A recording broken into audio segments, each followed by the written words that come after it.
Welcome to the New York-Presbyterian Hudson Valley Hospital's Teaching Kitchen. My name is Emily, and today I'm going to be teaching you how to make a roasted eggplant coconut curry. So this is a really delicious dish. It can keep easily in your refrigerator for a week, and you can also mix it up with different vegetables depending on what you have in store. So I'm going to go ahead and show you our very first step, which is to roast the eggplant. The type of eggplant that we're using today is a Japanese style eggplant, but you can also use a globe eggplant. Now, eggplants notoriously can be a little bit bitter, so one of the things you may want to do if you are purchasing your eggplant from a store, as opposed to a farmer's market or growing it yourself, is to salt the eggplant, and that'll help to remove some of the bitter flavor. So the way you would do that is you would cut straight across the eggplant, your eggplant, lengthwise, straight across, and sort of get these big round discs. You would place those down on some paper towel, add a nice hefty handful of salt. So I'm using kosher salt, any kind of salt that's relatively inexpensive you can use, and let it sit for 20 to 30 minutes. You'll notice if you look closely, then eventually the eggplant will start to release some liquid because salt draws out moisture. So you'll see, if you look at the top of the eggplant, you'll see sort of these little water bubbles. What you want to do then, after about 20 or 30 minutes, is to dab it with a paper towel, and you can give it a very quick rinse if you want to rinse off any excess salt. So this is going to help to remove some of the natural bitterness that occurs in eggplant. If you find that you don't have any issue with eggplant and you enjoy the flavor just as it is, you can go ahead and skip that whole step and just get started. So, first step will be to roast your eggplant. So for this, I chopped it up into 1-inch cubes. I put it on, you can see here I have a piece of parchment paper, and I added a little bit of oil. Today I used a grapeseed oil, which is better for higher heat cooking. So a sprinkle of oil, a sprinkle of salt, spread it out over one layer on a baking sheet, and here, as I mentioned, I'm using parchment paper to make it easier to clean this up. So this has been roasted and it's ready to use in our curry. This takes about 20 to 30 minutes. It might take a little bit longer if your pieces are bigger. And you just want to take it out when it gets sort of soft, and you can see there's like a little bit of browning and golden flavor happening here. So that's our eggplant, it's ready to go. So while that's roasting in the oven, you can get everything else ready. Here you can see I have our mise en place, right? So everything else that I need for this recipe is right here put into place. And I'm gonna be using some garlic, some ginger, nice aromatics, right? Some fresh tomato, and you can also use canned tomato if you don't have access to good fresh tomatoes. We're gonna throw in some onion. I have a pepper here. I'm gonna show you how to cut that up, and we'll use that as well. And then, of course, what makes this curry so flavorful is all of those spices that we're going to be using. So, we're going to be using some cardamom, a little bit of cardamom, some garam masala. You can also use just a regular curry powder if you can't find garam masala. It's a little bit harder to find. So, you can substitute that for a run-of-the-mill curry powder that you enjoy. And then a little bit of cinnamon, right? Some nice warming cinnamon.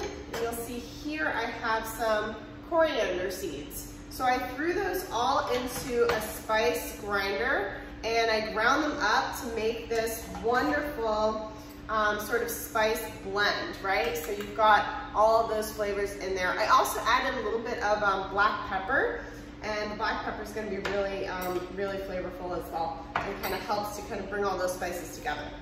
All right, so that's the key to our curry, is the spice blends today. So we've got our eggplant ready, our curry paste, our curry powder ready. I've got my wok ready to go here. You can also use, a large pan, anything that has some edges to it, so you can really move things around. That's what you're gonna want to use. I'm gonna use a wok today, but you can use whatever you've got that's comfortable and easy for you. So let's get started. Let's get this pan nice and hot. And it's going to heat up very quickly, so I'm going to have to work fast. So I've got some ginger here, and as you can see, ginger has these sort of like fibrous, little fibers in it. And I use a peeler just to take off the skin. Now, ginger can be stored in your freezer if you would like. Sometimes you go to the store and you get a giant piece of ginger and you're not going to use it all, or you might just use a little bit for, you know, one recipe. And so you might just want to freeze the rest of it. So if you're going to freeze it, make sure you peel it first. It makes it a lot easier to use afterwards. And then pop it in a Ziploc bag and keep it in your freezer until you're ready to use it. All right, we've taken the skin off. And we're just gonna go ahead and chop this up so you can see now I've got a nice clean piece of ginger. Whoop. And I'm gonna tuck my fingers and kind of create these long slabs. This is kind of takes a delicate touch here, right? So now you've got these long, thin slabs of ginger, and we can just stack these up. Here, let's make 2 piles today, because we don't want it to get too high and then slip out from under us. All right, so stack it up just like a deck of cards, and then you can cut it into matchsticks. So nice and small, right? So now you can see we went from a slab to a matchstick. So now from a matchstick, we're gonna go even smaller into a teeny tiny little mince. So I'm cutting across, kind of bunching them together like a little bundle of sticks, and cutting across to create a super small dice. I actually think that's gonna be enough ginger. I don't think we're gonna use all that. So now you can see our itty bitty ginger dice, right? Ready to use. Okay? So you can go even smaller if you want. Put your hands flat on top. Give it a little mince this way. All right, so nice and small on your ginger. And let's scoot that to the side. Let's do our onion. So you can see here I have a beautiful peeled onion ready to go. And for this, I'm just gonna cut off a little bit of the top and let that little rooty part there, using the tip of my knife, cut those off.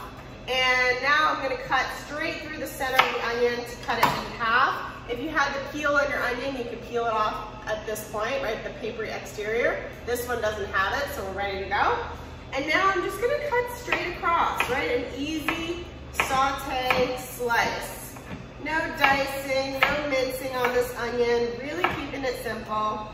So bunching my fingers, cutting right across. Working with my whole knife to get as much of that onion as possible. Let's get this onion in the pan with a little coconut oil. So I'm using coconut because we're using coconut milk in this recipe, so the coconut oil is good flavor. However, if you wanted to use a different oil, you certainly could. So let's add our onion. Instead of coconut oil, if you prefer to use sort of a more heart-healthy oil, you could use a little grapeseed oil. That would work really well. Or sesame oil would be really good for this. Or even ghee, which is clarified butter, would be really delicious. So I have a little extra onion here. Let's throw that in. And we'll let that saute until it gets a little bit softer, right? So the onion goes from a very firm, firm piece to a more soft and translucent kind of texture. That's what we're looking for. So I'm just turning up the heat just a little bit to get this onion going, and let's let it simmer and see how it goes. We got our ginger ready. Let's get our garlic next. So I have these big, beautiful garlic cloves, and you can use the side of your knife and your body weight to press down and smash it to take the skin off, or even better, use a can, anything with a flat bottom. Give it a couple of smashes, right? That's gonna help to take the paper off, which is very hard to get off otherwise. A couple of smashes, and there you go. You can see here, right? The paper comes right off the clove. So I'm using 2 large garlic cloves today. You could use more or less depending on what you like. If you're one of these, one of those people that really doesn't like garlic or doesn't like onion, you can leave it out. You don't need to have it in this recipe. It's just adding more flavor. So I'll leave that up to you. All right, let's throw this out and wash my hands here and get ready for the next step. So we've got the skin off, and I'm just gonna take off this little woody part on the bottom where the garlic was connected to the soil. So let's get rid of that. There should be 2 of them. There's the other. Okay?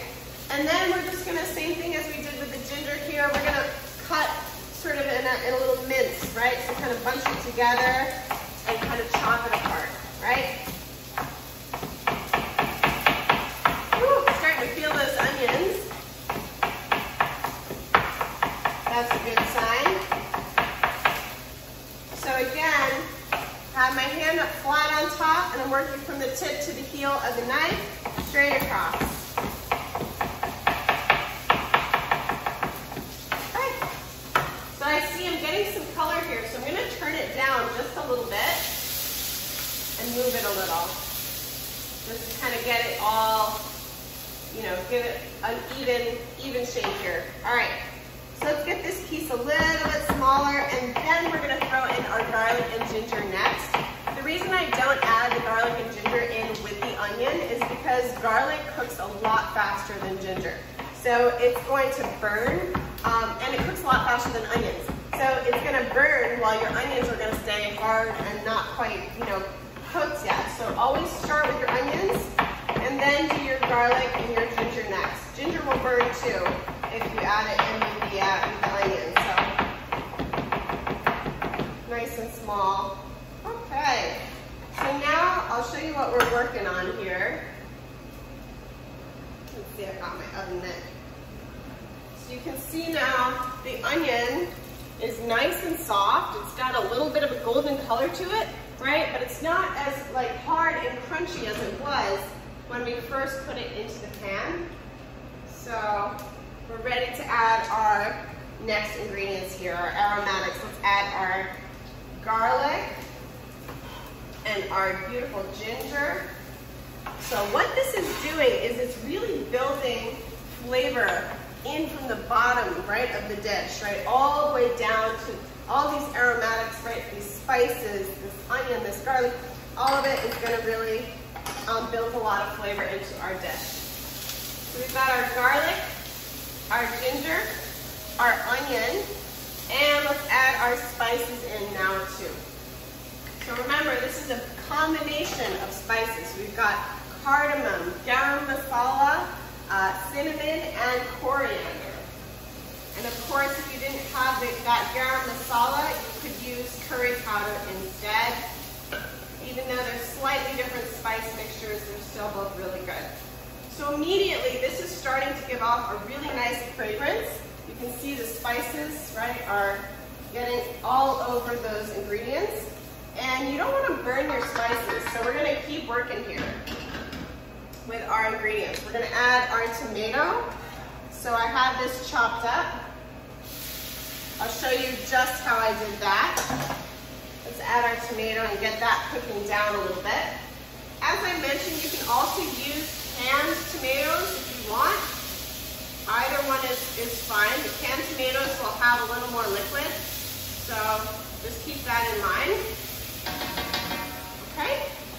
And the way that I cut that tomato, right, this is the variety of tomato that I have today. This isn't a particularly juicy tomato. These are called Roma tomatoes, and they're very, very thin and long. And you can see that when I cut into it, there's not a lot of juice in there, right? So just keep that in mind. You don't have to use Roma tomatoes. You can use whatever kind of tomato variety you have, as long as it's a good tomato, right? It should be flavorful. All right, let's add these in. So I just cut it straight in half, and you saw that, right? Cut it in half and then into smaller, sort of 1-inch pieces. Let that cook down just a little bit. And I'm also going to add my pepper here, my bell pepper. So you can use red pepper, yellow pepper, orange pepper. I wouldn't use green pepper only because it has slightly more of an astringent taste. So the red pepper is my favorite. It's a little bit sweeter. So we're going to cut off the top. And you can see here, this is where the pepper seeds connect to the plant. So that's what we're going to try to scoop. We're going to use the tip of the knife to kind of cut around, right? So I'll see if I can turn my body to show you this. So you use the tip of your knife and kind of just disconnect, right? Disconnect the seeds at those 4 points. Then you can pop your fingers in, twist and pull, and there are the seeds. And inside, it's clean. So you'll see there's a couple other, little pieces of pepper kind of pith in there. So I just kind of draw those out with my fingers, kind of scrape them out that way. Let's use every bit of that pepper, right? We're just gonna get rid of the stem, but we're gonna use the top. The same thing here, we're gonna cut this into sort of 1-inch pieces. And it's very important to have a good sharp knife whenever you are working with these foods. So for this pepper, usually I put stuff on a flat surface and I cut it that way. This kind of rocks around, that's flat. However, because pepper skin and tomato skins too are a little bit harder to cut through, the flesh is easier. So I'm going to use the pepper and use the fleshy side and the curvature of the pepper to cut through it very easily, right? Now you've got these nice strips. Again, kind of curling your fingers and cutting it into smaller pieces. All right, I'll show you that once more. So you get these long strips working on the inside, and then you can, just like the ginger, right? You kind of put it into a little bundle, tuck your fingers, and cut it into these kind of 1-inch chunks. So, peppers, ready to go. Okay. So our next step here, and I smell this is starting to get nice and toasted and flavorful. You want to make sure it doesn't stick to the bottom, right? That's the one thing. If it's sticking a little bit here, you can add just a little splash of water or vegetable broth or something like that. Finish that up. That was about half a cup of water. All right, if you've got really juicy tomatoes or you're working with canned tomatoes, you probably won't need to add any water to the dish. So, let's see. Oh, this is looking really good, really fragrant. And our next step is to add our coconut milk and our roasted eggplant. So, for this dish, if you want to lighten it up and sort of reduce some of the fat from the coconut milk, you can use light coconut milk, right? So you can buy it in the store and it'll say light right on it. Or alternatively, you can use less of the full fat coconut milk, use maybe half a can instead of the whole can, and stretch it with some water.